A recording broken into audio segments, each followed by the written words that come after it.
ಬಿಜೆಪಿಯ ನಾಯಕರಾದಂತಹ ರೇಣುಕಾಚಾರ್ಯ ಅವರು ದೆಹಲಿಗೆ ಆಗಮಿಸಿರುವಂಥದ್ದು.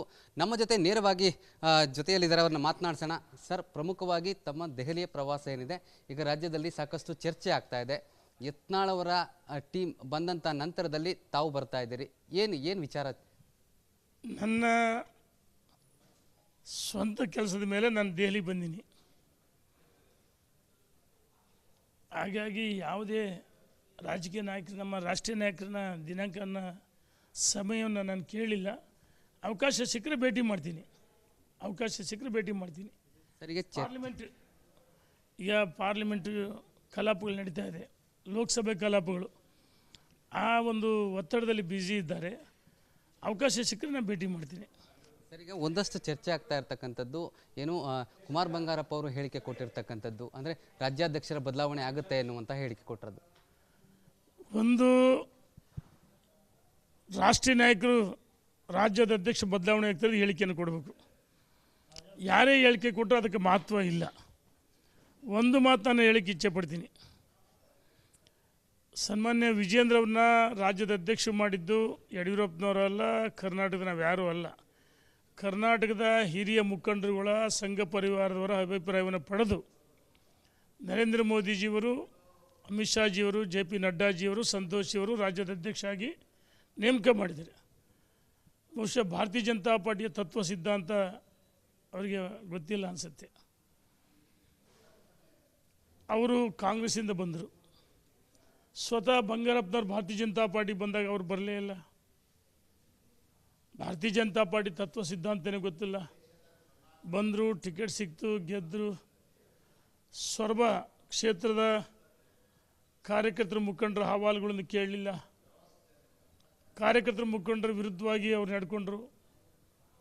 ನಮ್ಮ ಪಕ್ಷದ ಯಾರ ಮುಖಂಡರ ಮಾತನ್ನು, ಸಲಹೆಯನ್ನು ಕೇಳಿದೆ. ಅವ್ರ ಜೊತೆಗೆ ಇದು ಯಾರಿದ್ರು ಪಟಾಲಂ ಕಾಂಗ್ರೆಸ್ಸರು, ಅವರ ಸಲಹೆಯನ್ನು ಪಡೆರವಿನ. ಹಾಗಾಗಿ ಸೊರಬದಲ್ಲಿ ಭಾರತೀಯ ಜನತಾ ಪಾರ್ಟಿಯರ ಮಂಡಲ ಅಧ್ಯಕ್ಷರು ಮಾಡಿದಂಥ ಸಂದರ್ಭದಲ್ಲಿ ಜಿಲ್ಲಾ ನಾಯಕರು, ಜಿಲ್ಲಾಧ್ಯಕ್ಷರು, ಸಂಘ ಪರಿವಾರವರು ಮಂಡಲ ಅಧ್ಯಕ್ಷರನ್ನು ನೇಮಕ ಮಾಡಿದರೆ ಪರ್ಯಾಯವಾಗಿ ಅದರ ವಿರುದ್ಧ ಒಬ್ಬರು ನೇಮಕ ಮಾಡಿದವರು. ಅಂದರೆ ಸಂಘ ಪರಿವಾರದ ಮಾತನ್ನು ಕೇಳಲಿಲ್ಲ, ಭಾರತೀಯ ಜನತಾ ಪಾರ್ಟಿ ಮುಖಂಡರ ಮಾತು ಕೇಳಲಿಲ್ಲ. ಅವರಿಗೆ ತತ್ವ ಸಿದ್ಧಾಂತ ಗೊತ್ತಿಲ್ಲ. ಇಲ್ಲ, ಒಂದು ಕಡೆ ರಾಜ್ಯದ ಅಧ್ಯಕ್ಷರು ಜನವರಿಯಲ್ಲಿ ಬದಲಾವಣೆ ಮಾಡ್ತಾರೆ ಅಂತ ಹೇಳಿದ್ರಲ್ಲ, ಮೊನ್ನೆ ಕರ್ನಾಟಕಕ್ಕೆ ಬಂದಂಥ ನಮ್ಮ ರಾಷ್ಟ್ರೀಯ ಪ್ರಧಾನ ಕಾರ್ಯದರ್ಶಿಗಳ ಒಬ್ಬರಾದ ಮತ್ತು ಕರ್ನಾಟಕ ಉಸ್ತುವಾರಿಗಳಾದ ಅಗ್ರವಾಲ್ ಸಾಹೇಬರು ಕರ್ನಾಟಕಕ್ಕೆ ಬಂದಂಥ ಸಂದರ್ಭದಲ್ಲಿ ನಾವೆಲ್ಲರೂ ಭೇಟಿ ಮಾಡಿದ್ವಿ. ಮತ್ತು ಮಾಧ್ಯಮದಲ್ಲಿ ಬಹಿರಂಗವಾಗಿ ವಿಜಯೇಂದ್ರವರ ಒಳ್ಳೆಯ ಕೆಲಸ ಮಾಡಿದರೆ ಬದಲಾವಣೆ ಇಲ್ಲ ಅಂತ ಅವ್ರು ಹೇಳಿದ್ದಾರೆ. ಇದ್ರ ಜೊತೆಗೆ ಇನ್ನೊಂದು ಮಾತು ಹೇಳ್ತೀನಿ ನಾನು. ನಮ್ಮ ರಾಜ್ಯದ 35 ಜಿಲ್ಲೆಗಳ ಅಧ್ಯಕ್ಷರುಗಳು ಒಟ್ಟಾಗಿ ರಾಷ್ಟ್ರೀಯ ಅಧ್ಯಕ್ಷರಿಗೆ ಪತ್ರವನ್ನು ಬರೆದು ರಾಜ್ಯದ ಅಧ್ಯಕ್ಷ ಬದಲಾವಣೆ ಮಾಡ್ತೀವಿ ಅಂತಲೇ ಹೇಳಿಲ್ಲ. ಇವ್ರು ಯಾರು ಗಾಳಿ ಸುದ್ದಿ ಹಬ್ಬಿಸ್ತಾರೆ ಕೇಳಿದ್ರು. ಅದಕ್ಕೋಸ್ಕರ 35 ಜನ ಜಿಲ್ಲಾಧ್ಯಕ್ಷಗಳು ರಾಷ್ಟ್ರೀಯ ಅಧ್ಯಕ್ಷ ಪತ್ರವನ್ನು ಬರೆದರೆ ಇವರ ನೇತೃತ್ವದಲ್ಲೇ ಚುನಾವಣೆ ಆಗ್ಬೇಕಂತೇಳಿ. ನಾವು ಸಹ 16 ಬಾರಿ ಮಾಜಿ ಸಚಿವರುಗಳು, ಮಾಜಿ ಶಾಸಕರುಗಳು ಒಟ್ಟಾಗಿ ಸೇರಿ ವಿಜಯೇಂದ್ರ ಅವರು ರಾಜ್ಯದ ಅಧ್ಯಕ್ಷ ಆದಮೇಲೆ ಕರ್ನಾಟಕದಲ್ಲಿ ಭಾರತೀಯ ಜನತಾ ಪಾರ್ಟಿಗೆ ಒಂದು ಹುಮ್ಮಸ್ಸು ಬಂದಿದೆ. ಕಾರ್ಯಕರ್ತರ ಮುಖಂಡರಲ್ಲಿ ಹೊಸ ಹುರುಪು ಬಂದಿದೆ. ನೋಡಿ, ಅವರು ಅಧ್ಯಕ್ಷ ಆದ ತಕ್ಷಣ ನಮ್ಮ ಭಾರತೀಯ ಜನತಾ ಪಾರ್ಟಿಯ ಬೂತ್ ಸಮಿತಿ ಅಧ್ಯಕ್ಷರು ಮನೆ ಬಾಗಿಲು ಭೇಟಿ ಕೊಟ್ಟರು. ರಾಜ್ಯದ ಉದ್ದಗಲಕ್ಕೆ ಪ್ರವಾಸ ಮಾಡಿದರು.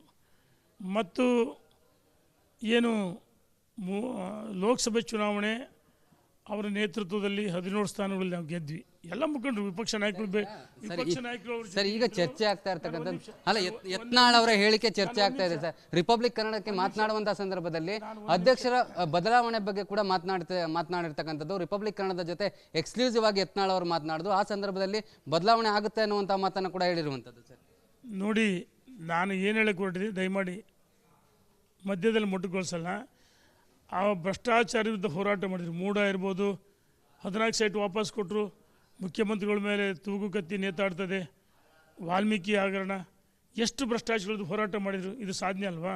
ಸದಸ್ಯತ್ವ ಅಭಿಯಾನ, ಸಕ್ರಿಯ ಕಾರ್ಯಕರ್ತರು ದೇಶದಲ್ಲಿ 2ನೇ ಸ್ಥಾನದಲ್ಲಿದೆ ಕರ್ನಾಟಕ. ಸಂಘಟನೆ ಮಜಬೂತಾಗಿದೆ, ಕಾರ್ಯಕರ್ತರಿಗೆ ಹುಮ್ಮಸ್ಸು ಬಂದಿದೆ. ಮತ್ತು ನಾವೆಲ್ಲ ಮಾಜಿ ಸಚಿವರುಗಳು ಮಾಜಿ ಶಾಸಕರು ಸುಮಾರು 60 ಜನ 16 ಬಾರಿ ಸಭೆ ಸೇರಿದ್ವಿ. ಮೊನ್ನೆ ದಾವಣಗೆರೆಯಲ್ಲಿ ಸಭೆ ಸೇರಿದ್ವಿ, ನಿರ್ಣಯವನ್ನು ಮಾಡಿದ್ವಿ. ರಾಜ್ಯದ ಅಧ್ಯಕ್ಷರು ವಿಜೇಂದ್ರ ಒಳ್ಳೆಯ ಕೆಲಸ ಮಾಡಿದರೆ ಅವರ ನೇತೃತ್ವದಲ್ಲಿ ಲೋಕಲ್ ಬಾಡೀಸ್ ಚುನಾವಣೆಗೆ ಹೋಗಬೇಕು. ತದನಂತರ ಮುಂದಿನ ವಿಧಾನಸಭೆ ಚುನಾವಣೆಗೆ ಅವರೇ ನೇತೃತ್ವ ಅಂತ ನಾವೆಲ್ಲರೂ ವಿನಂತಿಯನ್ನು ಮಾಡಿದ್ವಿ. ಬದಲಾವಣೆ ಪ್ರಶ್ನೆನೇ ಇಲ್ಲ. ಇವರು ಎಲ್ಲ ಒಂದು ಕಡೆ ತಿರುಕನ್ನು ಕನಸು ಕಾಣ್ತಾ ಇದ್ದಾರೆ. ಯಾರು ಕುಮಾರ್ ಬಂಗಾರಪ್ಪನವರು ಪಕ್ಷ ತತ್ವ ಸಿದ್ಧಾಂತ ಗೊತ್ತಿಲ್ಲ, ತಿರುಕನ್ನು ಕನಸು ಕಾಣ್ತಾರೆ. JH ಪಟೇಲ್ರು ಅವ್ರದ್ದೇ ದಾಟಿ ಹೇಳಿದ್ರು, ಓರಿ ಹೋಗ್ತದಂತೆ ಹಿಂದೆ ಕಾದು ಕೂತದಂತೆ. ಹಂಗಾಗಿತ್ತು ಇವ್ರ ಕತೆ. ಸರ್, ಯತ್ನಾಳ್ ಅವರಿಗೆ ಶೋಕಾಸ್ ನೋಟಿಸ್ ಕೊಡ್ತಾರೆ. ಶೋಕಾಸ್ ನೋಟಿಸ್ ಕೊಟ್ಟ ನಂತರದಲ್ಲಿ ಅವರ ಉಚ್ಚಾಟನೆ ಆಗುತ್ತೆ ಅನ್ನುವಂಥ ಸಾಕಷ್ಟು ಚರ್ಚೆ ಆಗುತ್ತೆ. ಆದರೆ ಯಾವುದೇ ರೀತಿಯಾದಂತಹ ಆ ಒಂದು ಬೆಳವಣಿಗೆಗಳು ಅಂದರೆ BJPಯಲ್ಲಿ ಆಗೋದಿಲ್ಲ. ಹಾಗಿದ್ರೆ ವಿಜೇಂದ್ರ ಅವ್ರಿಗಿಂತ ಯತ್ನಾಳ್ ಅವ್ರು ಸ್ಟ್ರಾಂಗ್ ಅನ್ನುವಂಥದ್ದು. ನೋಡೋಣ, ನೋಟಿಸ್ ಕೊಟ್ಟದ್ದು ಶಿಸ್ತು ಸಮಿತಿಯ ಅಧ್ಯಕ್ಷರು. ಅವ್ರು ಏನು ನೋಟಿಸ್ ಉತ್ತರ ಕೊಡಿದ್ರೆ ನನಗೆ ಮಾಹಿತಿ ಇಲ್ಲ. ಉಚ್ಚಾಟನೆ ಮಾಡೋದು, ಪಕ್ಷದಲ್ಲಿ ಉಳಿಸ್ಕೊಳ್ಳೋದು ರಾಷ್ಟ್ರೀಯ ನಾಯಕರ ತೀರ್ಮಾನ. ಅದ್ರ ಬಗ್ಗೆ ನಾನು ಚರ್ಚೆ ಮಾಡಲ್ಲ. ಯಾವ ಕುಮಾರ್ ಬಂಗಾರಪ್ಪನವರು ರಾಜ್ಯದ ಅಧ್ಯಕ್ಷ ಬದಲಾವಣೆ ಅಂತ ಹೇಳ್ತಾರೆ, ಇವ್ರಿಗೆಲ್ಲ ಒಂದು ಕಡೆ ತಿರುಕನ ಕನಸ್ಕೊಂಡು ನಾನು ಅಧ್ಯಕ್ಷ. ಅರೆ, ನೀನು ಅಲ್ಲಿ ಮಂಡಲದಲ್ಲಿ ಅಧ್ಯಕ್ಷನ ಬದಲಾವಣೆ ಮಾಡಿದಿ, ಪರ್ಯಾಯ ಅಧ್ಯಕ್ಷನ ಮಾಡಿದಿ. ಪಕ್ಷದ ಮುಖಂಡರುಗಳು ವಿಶ್ವಾಸ ತೆಗೆದುಕೊಳ್ಳಿಲ್ಲ, ಸಂಘ ಪರಿವಾರದವರು ವಿಶ್ವಾಸ ತೆಗೆದುಕೊಳ್ಳಿಲ್ಲ. ನೀನು ದೊಡ್ಡನಾಗ್ಬಿಟ್ಟೆ. ಯಡಿಯೂರಪ್ಪನವರು ನೀನು ಸೋತು ಸುಣ್ಣಾಗಿದೆ ಕಾಂಗ್ರೆಸ್ನಲ್ಲಿ, ಅಂಥವ್ರನ್ನ ಕರೆತಂದು ಪಕ್ಷ ನಿನ್ನನ್ನು ಶಾಸಕರು ಮಾಡ್ತೀವಿ. ಯಡಿಯೂರಪ್ಪನವ್ರು ಏನನ್ನೇ ಮಾಡಿದರು, ಅದು ವಿಜೇಂದ್ರ ಏನನ್ನೇ ಮಾಡಿದರೆ, ರಾಘವೇಂದ್ರನೇ ಮಾಡಿದರೆ, ಯಾರ್ದೋ ಜೊತೆ ಸೇರಿ ಸಭೆ ಮಾಡ್ತಾಯಿದ್ದೀನಿ ನಿನ್ನ ಮನೇಲಿ. ಹಾಗಾಗಿ ಇವರ ಮಾತಿಗೆ ಕವಡೆ ಕಾಸಿನ ಕಿಮ್ಮತ್ತಿಲ್ಲ. ವಿಜೇಂದ್ರ ಅವರು ಒಳ್ಳೆ ಕೆಲಸ ಮಾಡಿದರೆ, ಯಡಿಯೂರಪ್ಪನವರು ಅವ್ರ ಬಗ್ಗೆನೂ ಮಾತಾಡಿಸೋಷ್ಟು ದೊಡ್ಡವನು ಆಗ್ಬಿಟ್ಟೆ ನೀನು. ಯಡಿಯೂರಪ್ಪನವ್ರು ಎಷ್ಟು ಹಿರಿಯ ರಾಜಕಾರಣಿ, ನಮ್ಮ ರಾಷ್ಟ್ರೀಯ ನಾಯಕರು. ಅಟಲ್ ಬಿಹಾರಿ ವಾಜಪೇಯಿ, ಅದ್ವಾನಿಜಿಯವರು, ಮುರಳಿ ಮನೋಹರ್ ಜೋಶಿಯವರು, ಮತ್ತು ರಾಜನಾಥ್ ಸಿಂಗ್ ಇರ್ಬೋದು, ಉಮಾ ಭಾರತಿಯವರು, ಸುಷ್ಮಾ ಸ್ವರಾಜ್, ಅಂಥ ನಾಯಕರ ಜೊತೆಗೆ ರಾಜಕಾರಣ ಪ್ರಾರಂಭ ಮಾಡಿದ್ದರು. ಕರ್ನಾಟಕದಲ್ಲಿ ಭಾರತೀಯ ಜನತಾ ಪಾರ್ಟಿಗೆ ಅಡ್ರೆಸ್ ಇರಲಿಲ್ಲ. ಅನಂತಕುಮಾರ್ ಜೊತೆಗೂಡಿ BB ಶಿವಪ್ಪನವರು, ಕರಂಬಳ್ಳಿ ಸಂಜೀವ್ ಶೆಟ್ಟರು, ಡಾಕ್ಟರ್ ತಂಗಾರವರು, ಬಸವರಾಜ ಪಾಟೀಲ್ ಸೇಡಂರವರು, ಸುಬ್ಬಯ್ಯನವರು, ಈ ರೀತಿ BB ಶಿವಪ್ಪನವರು, ಮಲ್ಲಿಕಾರ್ಜುನಯ್ಯನವರು, ಈ ಹಿರಿಯರ ಮಾರ್ಗದರ್ಶನದಲ್ಲಿ ಕಿರಿಯ ವಯಸ್ಸಿನಲ್ಲಿದ್ದರೆ ಅವ್ರನ್ನ ಅಧ್ಯಕ್ಷ ಮಾಡಿದರು. ಅವರೆಲ್ಲರೂ ಸೇರಿ ಪಕ್ಷವನ್ನು ಕಟ್ಟಿ ಬೆಳೆಸಲಿಲ್ವಾ? ಪಕ್ಷವನ್ನು ಸ್ವತಃ ಅವರು ರಾಜ್ಯದಲ್ಲಿ ಪ್ರವಾಸ ಮಾಡಿ, ಪಾದಯಾತ್ರೆಗಳು ಮಾಡಿ, ಜೈಲು ಹೋರಾಟಗಳು, ಸಾವಿರಾರು ಹೋರಾಟಗಳು. ಅದರ ಪ್ರತಿಫಲ ಕರ್ನಾಟಕದಲ್ಲಿ ಅಧಿಕಾರಕ್ಕೆ ತಂದರು ಭಾರತೀಯ ಜನತಾ ಪಾರ್ಟಿನ. ಎಷ್ಟು ಒಳ್ಳೆ ಕೆಲಸ ಮಾಡಿದರೆ. ಈಗ ತಮ್ಮ ಭೇಟಿ ಏನಿದೆ, ದೆಹಲಿಗೆ ಆಗಮಿಸಿರ್ತಕ್ಕಂಥದ್ದು ಮತ್ತಷ್ಟು ವಿಚಾರಗಳಿಗೆ ಚರ್ಚೆ ಆಗ್ತಾ ಇದೆ. ಅಂದರೆ ಮತ್ತೆ ಬಣ ರಾಜಕೀಯ ಆಗ್ತಾ ಇದೆಯಾ, ಅಂದರೆ ವಿಜಯೇಂದ್ರ ಅವರ ಪರವಾಗಿ ರೇಣುಕಾಚಾರ್ಯ ಅವರು ನಿಂತಿದ್ದಾರಾ ಅನ್ನುವಂಥದ್ದು. ನೋಡೋಣ, ಇಲ್ಲಿ ಭಾರತೀಯ ಜನತಾ ಪಾರ್ಟಿಲಿ ಬಣ ಇಲ್ಲ. ರಾಜ್ಯದ ಅಧ್ಯಕ್ಷರು ಪಕ್ಷದ ಅಧ್ಯಕ್ಷರಾಗಿ ಸಂಘಟನೆ ಒಳ್ಳೆ ಕೆಲಸ ಮಾಡಿದ್ದಾರೆ. ಪ್ರತಿಪಕ್ಷ ನಾಯಕರು ಕೆಳಮನೆ ಮೇಲ್ಮನೆ ಅವರು ಸರ್ಕಾರದ ವಿರುದ್ಧವಾಗಿ ಹೋರಾಟಗಳು ಮಾಡ್ತಾರೆ. ಹಾಗಾಗಿ ಇಲ್ಲಿ ಬಣ ಇಲ್ಲ. ಬಣ ಇಲ್ಲ ಅಂತ ಹೇಳ್ತೀರಿ. ಹಾಗಿದ್ರೆ ಯತ್ನಾಳ್ ಅವರು ತಮ್ಮ ಬಣ ಅಂತ ಹೇಳ್ಕೊಳ್ತಾರೆ. ಆಗ ತಾವು ಅವರ ವಿರುದ್ಧ ಮಾತನಾಡ್ತೀರಿ, ಅವರು ತಮ್ಮ ವಿರುದ್ಧ ಮಾತನಾಡ್ತಾರೆ.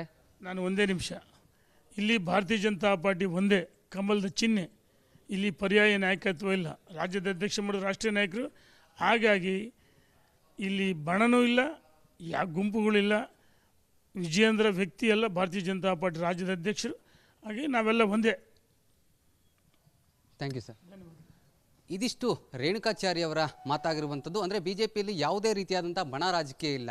ಇಂದು ನಾನು ದೆಹಲಿಗೆ ಆಗಮಿಸಿದ್ದೇನೆ, ಸಾಧ್ಯವಾದರೆ ವರಿಷ್ಠರನ್ನು ಭೇಟಿ ಆಗ್ತಾನೆ, ಒಂದಷ್ಟು ವಿಚಾರಗಳನ್ನು ಚರ್ಚೆ ಮಾಡ್ತಾನೆ ಎನ್ನುವಂತಹ ಮಾತನ್ನು ರಿಪಬ್ಲಿಕ್ ಕನ್ನಡಕ್ಕೆ ಎಕ್ಸ್ಕ್ಲೂಸಿವ್ ಆಗಿ ಮಾತನಾಡಿರುವಂಥದ್ದು. ಕ್ಯಾಮ್ರಾ ಪರ್ಸನ್ ರಮೇಶ್ ಜೊತೆ ನಟೇಶ್ ರಾಜಣ್ಣ, ರಿಪಬ್ಲಿಕ್ ಕನ್ನಡ, ನವದೆಹಲಿ.